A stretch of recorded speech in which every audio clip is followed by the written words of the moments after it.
And so I went through definitely a very long stretch of dark time from 18 to 24 until I went into the military.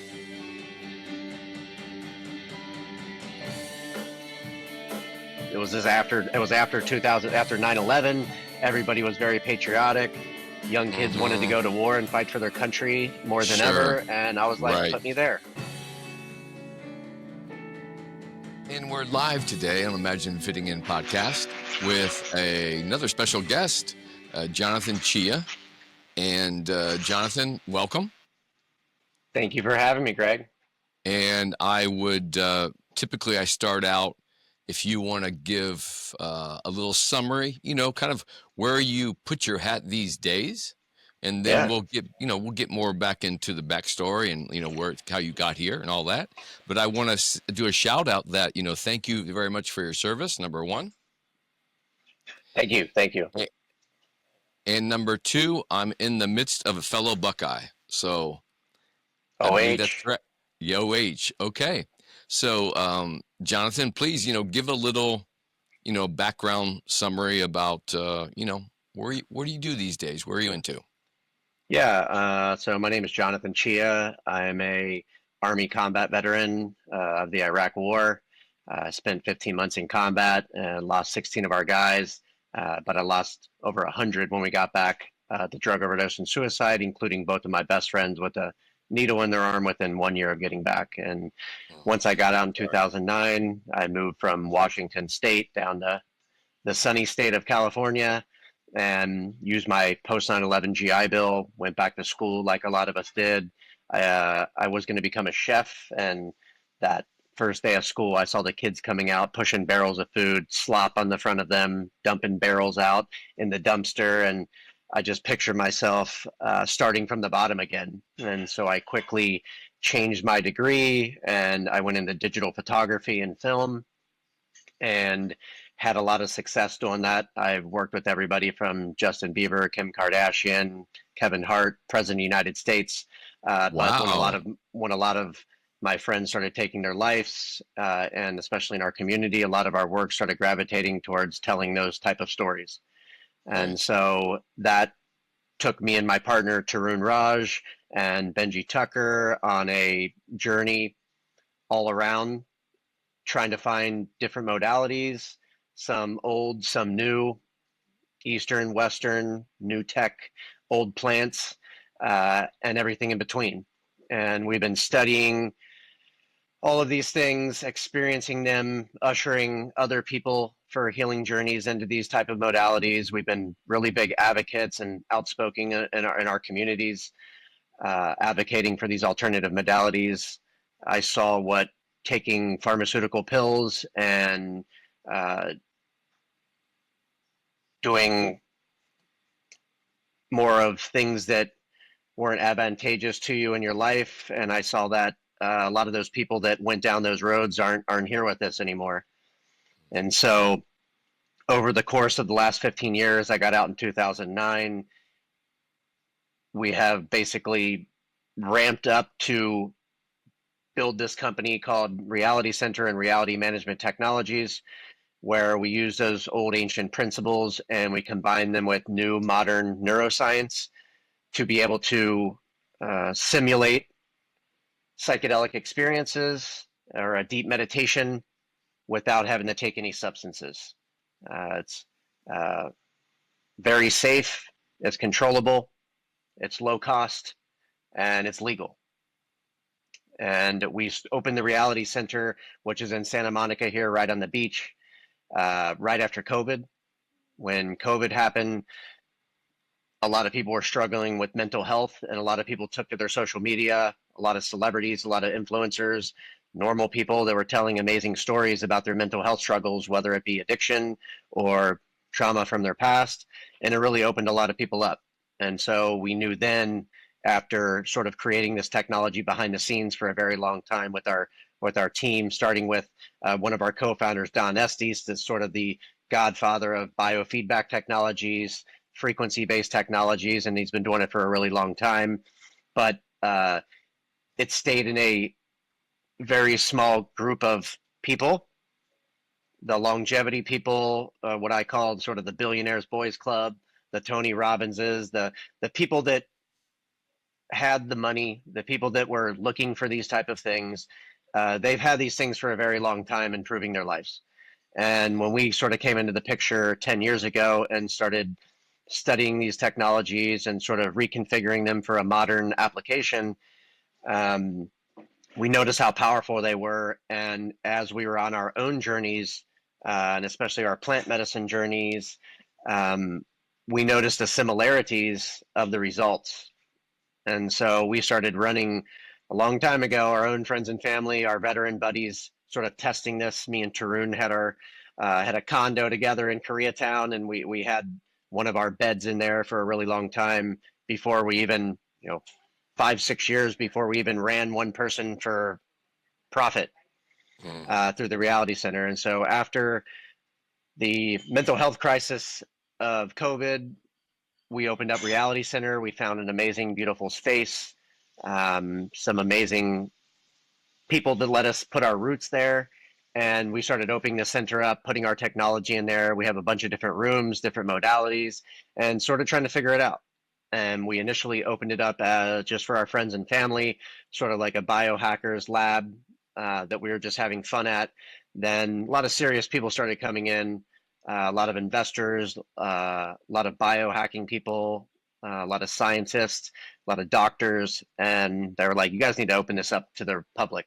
And so, a couple months in, we really opened this up to the public. About 6 months into that, we started advertising, and we had an amazing PR team and an amazing publicist out there. You know who you are, and she introduced us to Adam, who is one of the senior writers at the LA Times.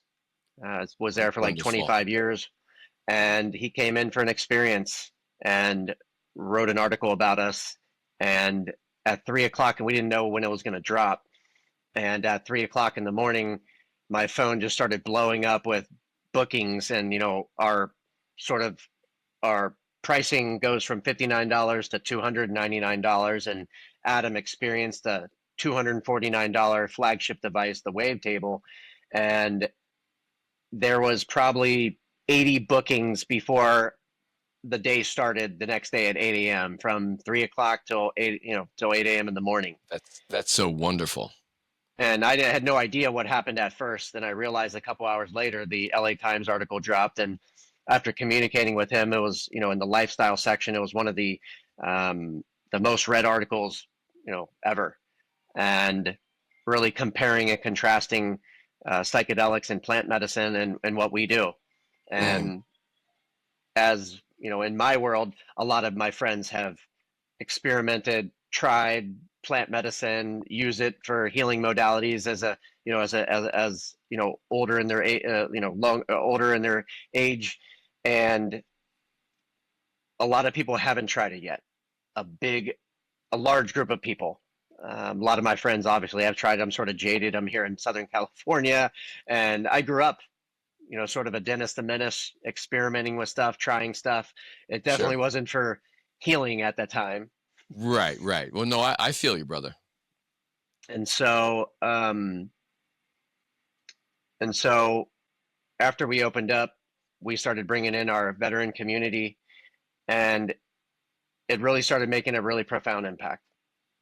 And a lot of stakeholders, a lot of people started jumping on board, and we just treated veterans for free. And thank God, my wife and our wives and our families and our partners are very understanding when we're 45 years old, mid 40s, back in a startup after coming from a very successful couple years.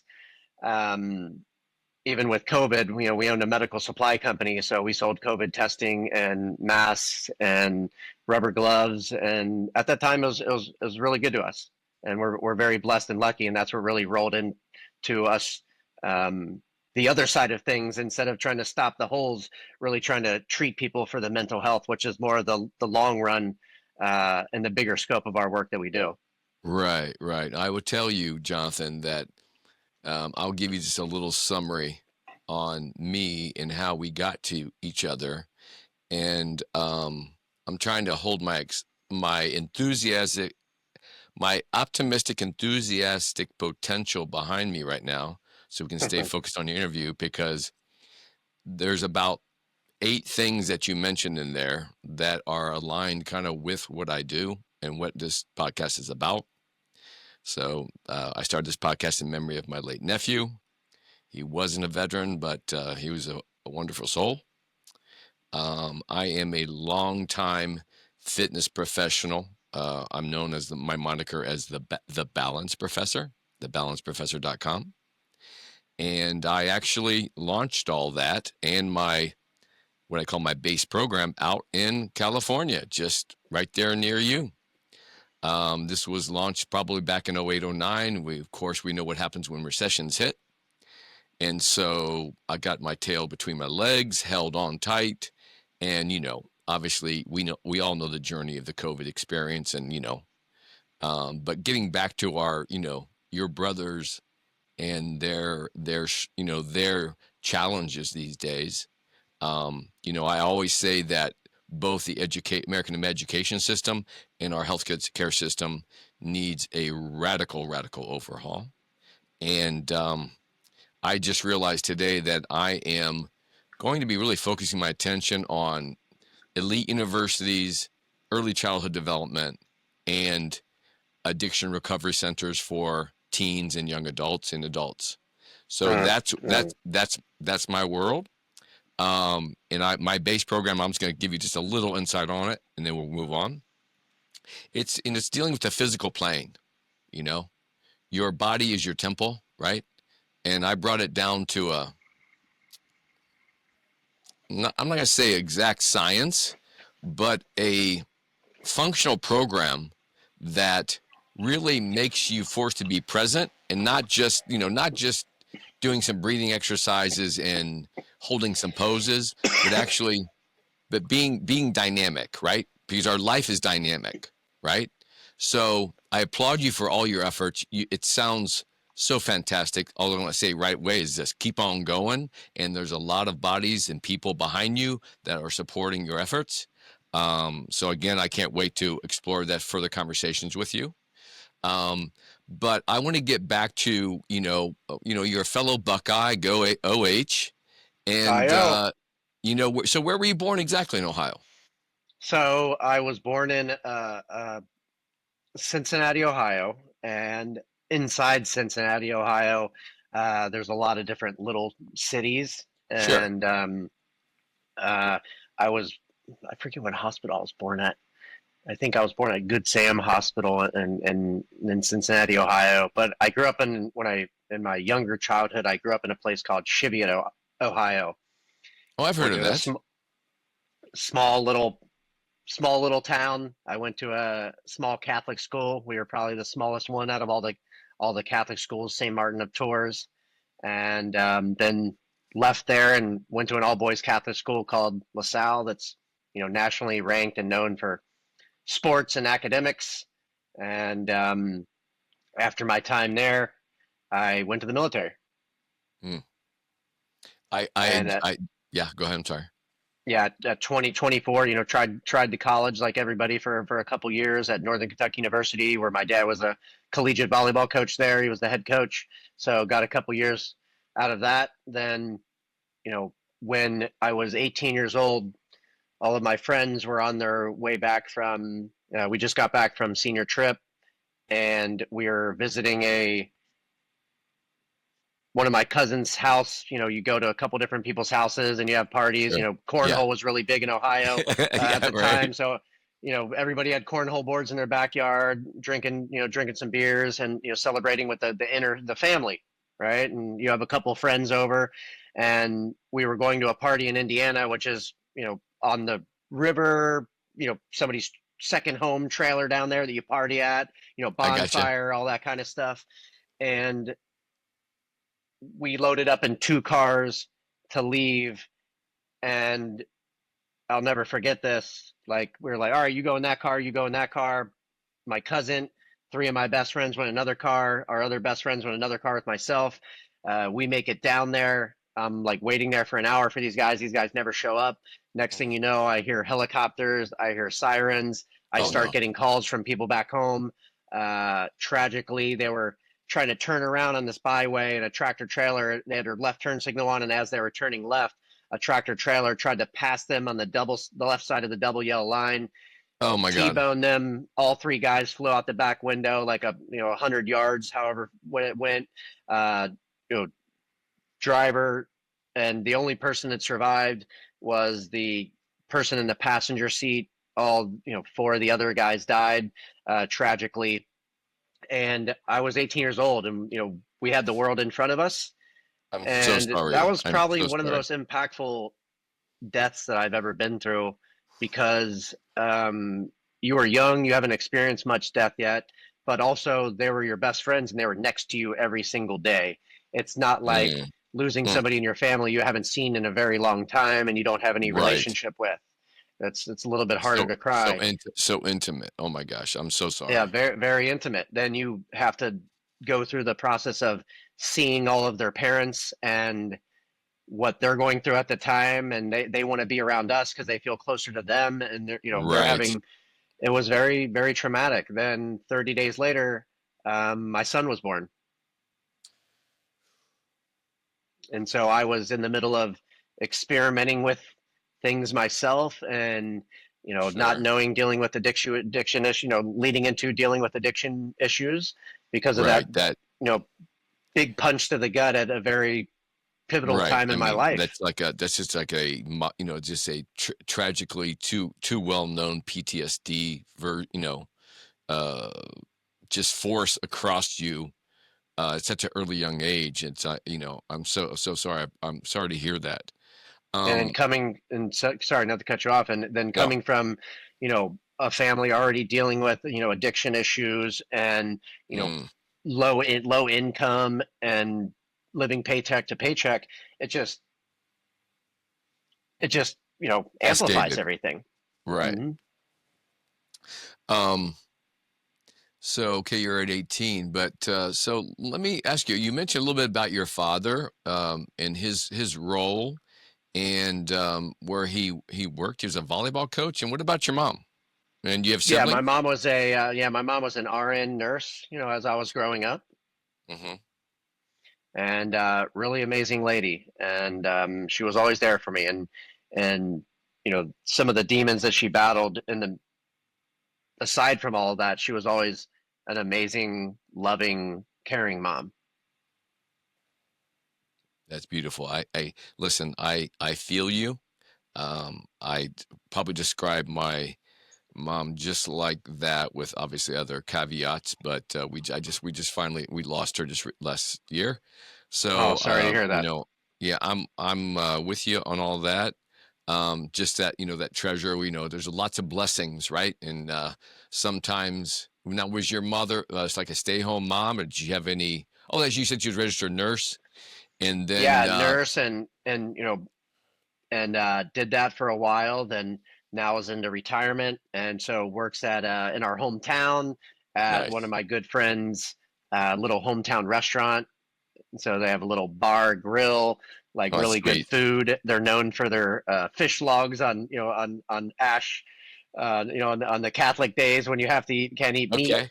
Yeah, And yeah, yeah. On so it's Fridays. really Yeah. people, multi generations that go there, and it's really a cool place for her to retire at and have some community and have some fun into her retirement, Absolutely. and later age. Now she's this amazing grandma, and she's got a bunch of grandkids, and That's she fabulous. flies out to stay with us for a couple N- weeks at a time out here in nice. California. Lives the good life. Gets a Sure. margarita off I of have the to airplane. I have to tell you one thing, man. We're gonna have to set a date and have some fish in Ohio when you're here. That's One a hundred given. percent. Yeah, What city are you in? I'm in Dayton. Oh, that's right. So you're Yeah, 30 minutes from us. exactly. I'm just kind of between you and Cincinnati. I Yeah, believe spend a that's lot of yeah. time in the dark side. Yeah. So listen, did you have any siblings? How many siblings do you have? Yeah, siblings, younger brother Michael, younger sister Christina, and now they have siblings, couple kids each, and they both live back home in Cincinnati. One in sort of city life, the other one more suburb Rural. life. Yeah, Okay. live two sort of different lives, but still close. And Right, right. all the kids get to hang, and grandma plays double dutch, sort of There- babysitting them back and Yeah, there's forth. nothing like that, man. That energy. I mean, my mother was one of nine, and Jonathan, I would tell you, like, talk about those Roman Catholic families. We had, I think I had like 27 cousins, and it was just amazing memories with you, going back and forth and experiencing that. So, Yes. you know, man, you tell me, you sharing that story of when you were 18, and it was like, oh my gosh, I mean, that would rock anybody out of your shoes and like turn you sideways, let alone just being a teenager, right? I Typical was teenage angst. I was as good as I was, and outgoing, and of everything. It has just haunted me, and so I went through definitely uh, a very long stretch of dark time from 18 to 24 till I went into the military. Mm, I can only And when I imagine. went in the military, and I went into the infantry, and nobody in my family has ever even been in the military, like for generations. I don't even know one person, and we had a big Catholic family, and I was the first person to go in. I said, it was after 2000, after 9/11. Everybody was very patriotic. Young kids wanted to Hmm. go to war and fight for their country more than Sure. ever, and I was like, Right. put me there. I walked into the recruiter's office, and I said, put me on the front lines. And I didn't think much of myself at the time, so I think it was just radical thought process to put myself in Sure, harm's sure. way. You wanted to throw a wrench into the works, right? Let's say, okay, let's stir this up and let's make something happen. And so again, thank you so much for your service. It's such an honorable commitment, and obviously, we're here now, and we're, excuse me, um, swinging back around. So let me tell you, let me ask you, the Imagine Fitting In podcast is all about um, mentors, healthy lives, and community. And my essence, Jonathan, my background, I started in advertising. My essence, I'm an artist. Um, I paint. I've been doing photography ever since probably I'm 8 years old. I've been doing a lot of painting of my life. I'm a drone pilot. I shoot that stuff. And I play drums, sing, and I've been in bands and run sound. And so I'm all into the music scene. I'm all about the arts. There's not probably one medium I haven't touched onto. So when I created my program, Imagine Fitting In, is like I want to promote two things: imagine the arts and fitness, fitting in. So I'm a 30-year expert, been in the field, and now I'm making my way as I progress into the mental health field. And literally 2 days from now, on Thursday, I'm presenting to an addiction center, who was a guest featured on my episode 40. And it's the whole reason, I was started this podcast. And he's the first guy, this addiction center that I found. And he's calling me in, and he's interested in us working together for at least 6 months, having him back as a guest. And we go over data of potential success and how it affected his programs. I And love it. it is called OhioFullCircle.com, and it's Ohio Full Circle Recovery Services. So that is like, again, I'm all here for my, in dedication of keeping my memory of my nephew alive. And I know there's multiple people across the board, especially veterans, all ages up and down, and especially our young men. And I'll tell you something, like, it's been an honor to uh, help our own community and be a voice and an equalizer in it and leveling the playing field, but it's tiring trying to plug holes in the boat. Oh, And a lot of these modalities and services are out there. Like, if you want to change your life, you can get a hold of a lot of these. You can go get free ayahuasca as a veteran. You can get free reality center. You can go down and do ibogaine in Mexico for free. You can take family trips. Like, these things are out there, and you have to be proactive in your life to change it. And especially, mhm. and people are in a lot of dark places, but the first pillar of healing is always community. So Exactly. knowing somebody is in that dark place and they need that sort of that fuel to put a pulse in the situation.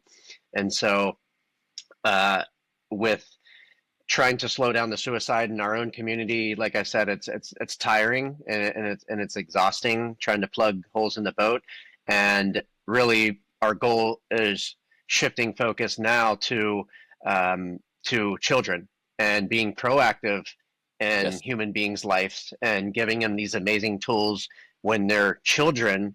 So Right. when they Early. actually start experiencing the trauma, they have tools to balance, regulate their nervous system, and work through these things, and also things to help them transcend and go deep within Yes. and become their own best therapist. 100%. We couldn't be more in line if we tried to script it, my friend. So I, again, I'm going to hold my enthusiasm in terms of like, we're going to have major conversations after this. I want to get back to, was there a particular experience at all, Jonathan, like when you were young? And I'm always trying to create nuggets on this podcast for young people, old, and encouraging, that mentor, somebody that said something or said something, and if it was a teacher or coach or leading up to that, up to your 18-year-old or sometime thereafter, or was there somebody that was just really, you can really think about and thank? I mean, as a mentor starting out in life, your father Sure. as the first one that comes to mind. Shout out to Carlos Chia, and he was an immigrant from Lima, Peru. Father wanted him to take over the family business, and he wanted to leave and go to America and go to college. And so hearing some of his stories on how he you know got here without approval from his father, no money, arrived in New York, Wow. had to do what he had to do to make the first couple moves, then finally got himself into college, met my mom, created a lifelong career for himself, and you know got a lot of trophies, did a lot of got a lot of pats on the back. And to be able to see somebody live their life doing something that they love to do is really fulfilling. Oh my gosh, right? It's the best. It's the best. I remember back in the day when my father, God bless my father, at 50 years old, he worked here out at Wright Pat, and he worked in the aviation in the space program. He literally worked on the Apollo space mission, trying to test out, train astronauts in the early days back in the early 60s. Amazing. And so I have a connection of seeing, see the big cargo planes flying over. I worked on the base both as a contractor and as an employee for a period of time in my life. I headed out to California, and I was out there between '05 and 2019. That's a whole nother story. But I have my goal with this podcast, and that's why I want to get into other mentors and experiences that you have and share your stuff, what the work you're doing. We would definitely want to get deep into work you're doing. Um, that It brought me to leave advertising, get into fitness, and actually choose something that was heartfelt. And I remember my father saying, like, all of a sudden he's 50 years old, he's got 4 kids, he spent 17 years at the base. All of a sudden the contract runs out, he's out. And I remember telling myself, like, okay, if I know at any given time in your life somebody can pull the rug out from underneath you, and plus it's not even really the job that you really ultimately want to be in or like the career you want to do, I'm thinking that doesn't make sense. I'd rather do what I love and struggle, no matter how hard it is, right? The peaks and valleys, and be fulfilled with purpose. And that's one of the key things in my podcast. I point out purpose, and obviously, brother, you're a very major purpose. I can tell you're a force. It's exciting to be so aware, isn't it? I mean, I can't Can even I read imagine. one before I forget it? I just want Sure, to read you one quote that has to please. pertain to that. And when Uber first came out, I would take Uber a lot. because I lived in downtown Los Angeles. You don't, drive a car down there. So everything was Uber. All my meetings, everything was Uber. And it was when Uber was sort of like fun at the beginning, when you got in the car and you were like having a conversation. You were like, "Hey, Greg, where are you from, man? I see you got a Ohio State Buckeyes thing," and you're like shooting the shit. And you get out, and you're like, "Take care, man." I exchanged phone numbers with a lot of people, Yeah. and it's also because people were making 10, 12, $15,000 a month too at the time, so they were happy as hell Right. until they flushed everything out. And I would see people calculating in their mind. They were thinking so far ahead because they were trying to plan out, all right, I need to do 100 rides to pay my rent, and they Yes. were not living in the present. They were 100 rides ahead, 1,000 rides ahead, and they were just doing this soulless thing at the time. They felt like they were just like, all right, got the weed in the bag, next one. And so I would always talk to people, and sometimes they would be struggling trying to figure it out. And I said, you can be broke, but can't you still be broke but doing what you love? Exactly. You figure it out, right? I mean, we're And here, right? so I always, right? Finish your thought, please.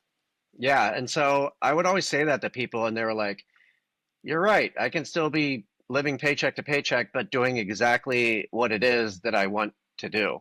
And I feel like that little nugget, as you say, really helped shift some people's minds. Powerful, powerful. I mean, I always used to say, like, I always describe it like this. Have you ever like woken up from a dream and and you're still laying there, you're awake and you're like, whoa, what was that? And then all of a sudden you're like, oh, that potential, or that, what was that? What's that message trying to give me?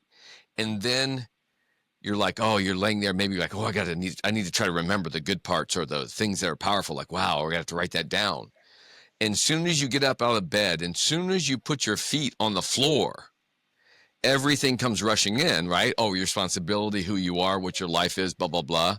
And it's to me is like, if you choose the thing that really engages you from your heart and your soul. And a lot of times, again, is there different kinds of all the therapies you described in terms of that mind, not mind necessarily mind altering, but mind potentially boost in terms of awareness and like clarity. I think clarity is a huge word. It's just powerful, and it can't be, there is just no price to be said about that. Now, do you have any memories?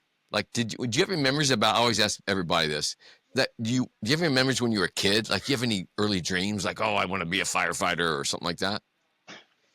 Yeah, I mean, actually, I did want to be a firefighter, that playing with Oh, I fire guessed the right trucks, and one. You kidding me? there you go, mind reader. But yeah, no, I definitely wanted to be a firefighter. That was one of the first things I can remember. That was probably one of the first toys I remember playing with was fire trucks. Okay. And I think I think firefighters is like, obviously it's definitely one of the coolest uniforms.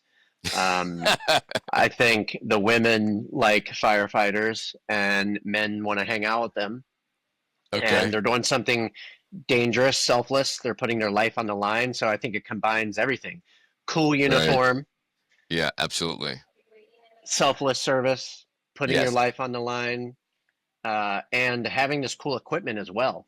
You know, I think fire trucks, the sound of the sirens, the colors of them, all the brass and silver fittings, all the different components was cool as a kid. That really Uh-huh. like things like MacGyver.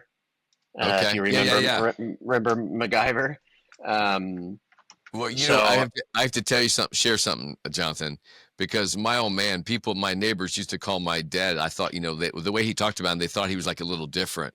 And I always associated he was like the nutty professor. mhm.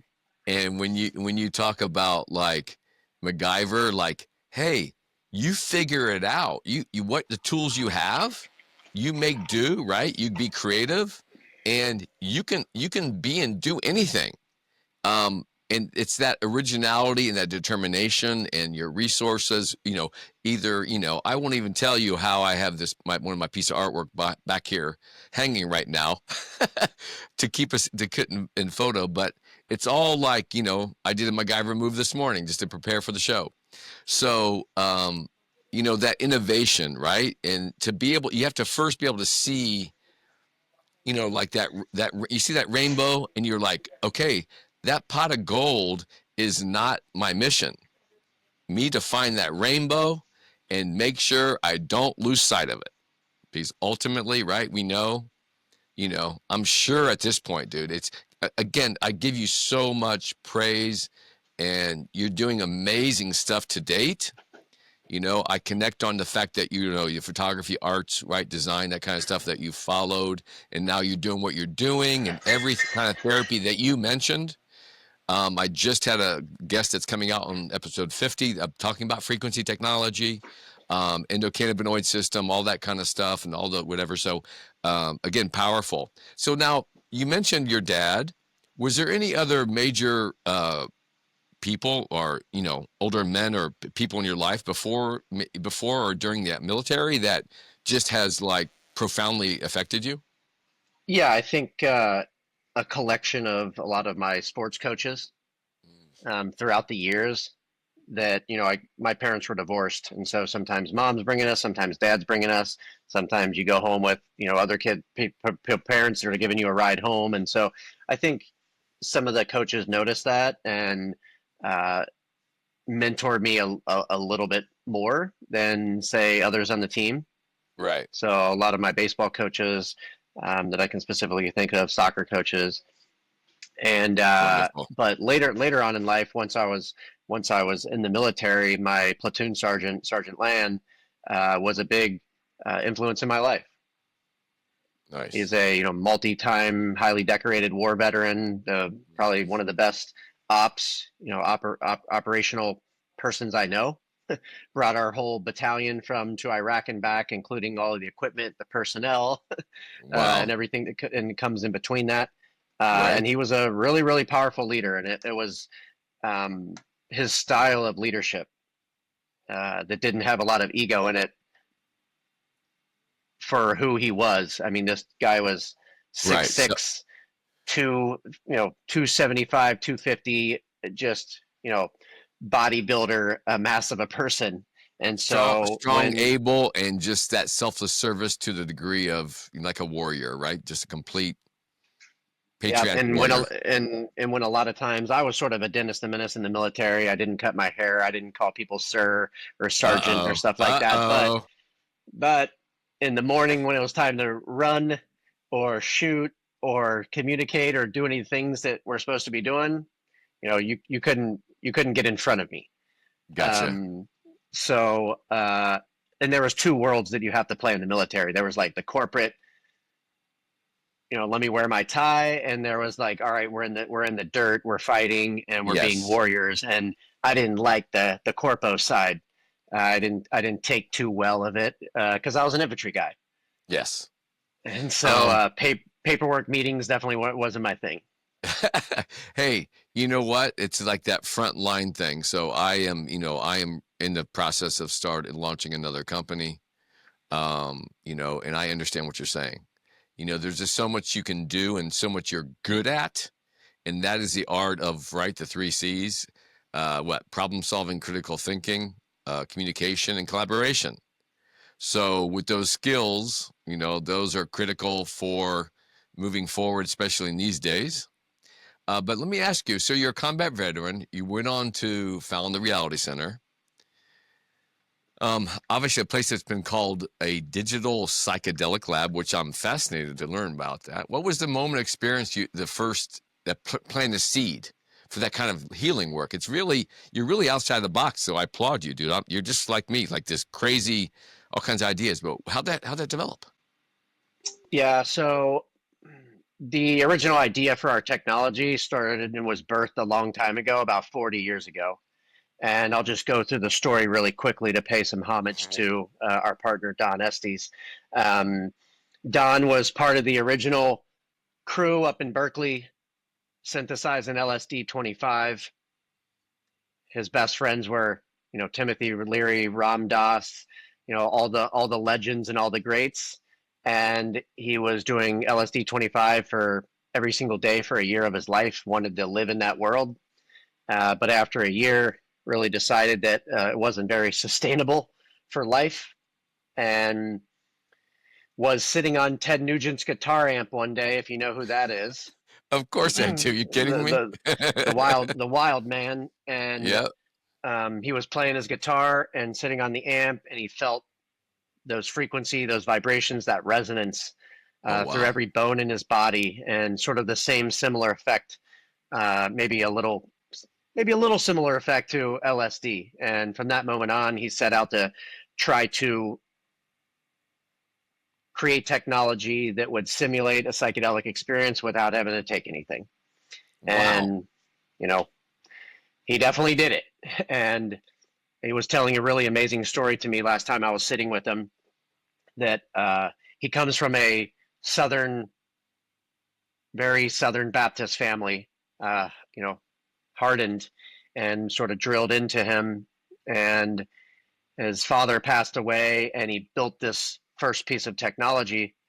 And the first person he ran on it was his mother after losing his father. And remember, this is Southern Baptist lady. Is that in the 70s or something? No, just recently. Yeah, 70s. Yeah, it would be the 70s, and maybe even the 60s. Don't quote me on the year. Pioneer. Ran his mom first ever on what is known as the wavetable, world-renowned device that he created. His other best friend created the float tank. He created the wavetable. Wow. And so his mom was one of the first persons he ran on it. And after his mom's session, his mom sat up and said, "I was dancing with your father." Oh, that's so beautiful, dude. And so he knew from that moment on, he had something. Wow. Wow. Way to access profound transcendental states without having to do deep practice of meditation or any crazy modalities, or having to take plant medicine and sit there for a long time and maybe not be as controlled. And he's been doing it ever since. Professor.